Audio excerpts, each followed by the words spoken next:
Picture this. You're the President of the United States. You've been telling everyone you deserve the Nobel Peace Prize. You've got your staff working the phones, calling up Norway. You're absolutely convinced this is your moment. And then they give it to someone else, a Venezuelan opposition leader, and she thanks you in her acceptance. Can you believe this? This just happened. October 10th, 2025, the Norwegian Nobel Committee announced their Peace Prize winner, and it wasn't Donald Trump. Despite all the lobbying, all the peace deal claims, they said no. And the White House? They are publicly raging mad. Here's the thing. Trump wasn't just hoping for this prize. He was campaigning. Capital letters campaigning, talking about it in speeches, posting about it, his team reaching out to the Nobel Committee. Full court press, and it failed spectacularly.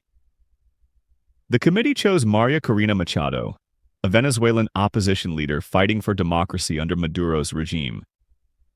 Fair enough, she's done real work.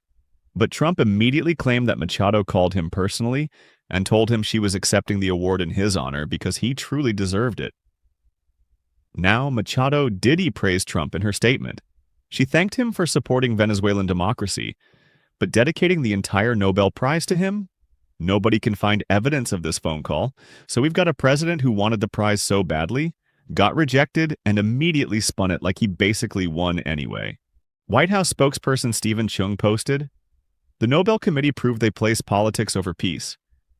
They're saying the Nobel Peace Prize Committee, operating since 1901, is playing politics. Not the guy who spent months lobbying for personal recognition. Let's understand Trump's relationship with this prize. He's been obsessed for years, and it always comes back to Obama. Barack Obama won in 2009 after less than a year as president. Trump has never let that go. The subtext is always, Obama got it for nothing, and I've actually achieved peace, so where's mine?" To be fair, Trump has been involved in diplomatic efforts. The Abraham Accords normalized relations between Israel and several Arab nations. He's claimed credit for various ceasefires. His supporters point to tangible results. But the Nobel Committee looks at sustained commitment to peace, human rights, and democracy. Trump's record there is mixed. He's praised authoritarian leaders, talked about using military force casually, pulled out of international agreements. They look at the whole picture, not just individual deals. When the committee announced Machado, everything blew up. Machado's profile makes sense. She's been fighting for democracy in Venezuela for decades, won a primary to challenge Maduro but got banned, faced threats, been in hiding.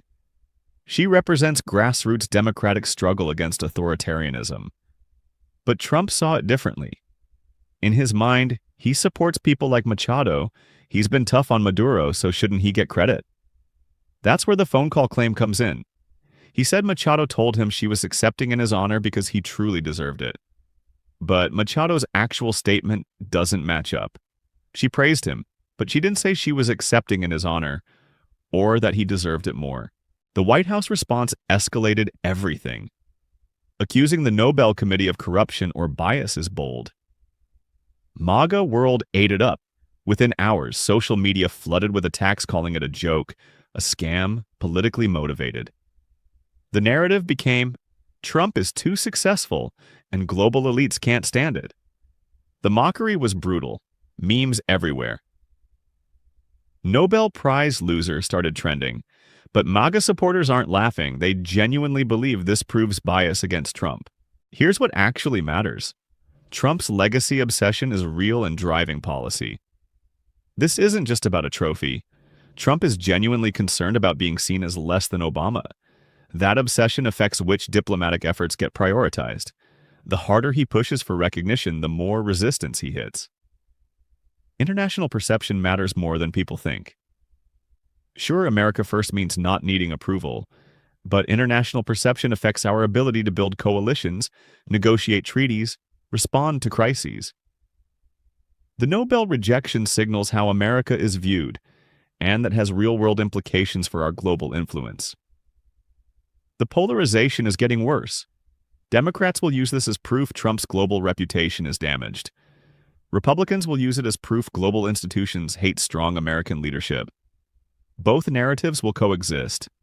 Both will be in campaign ads heading into 2026. And neither side will convince the other. Machado got lost in all this. She's risking her life fighting for democracy in Venezuela. She deserved her moment. Instead, it became about Trump. Again. That's a pattern. How many international stories get swallowed by American political drama? Venezuela's crisis matters, but it got buried. Trump didn't get his Nobel Prize. He's mad.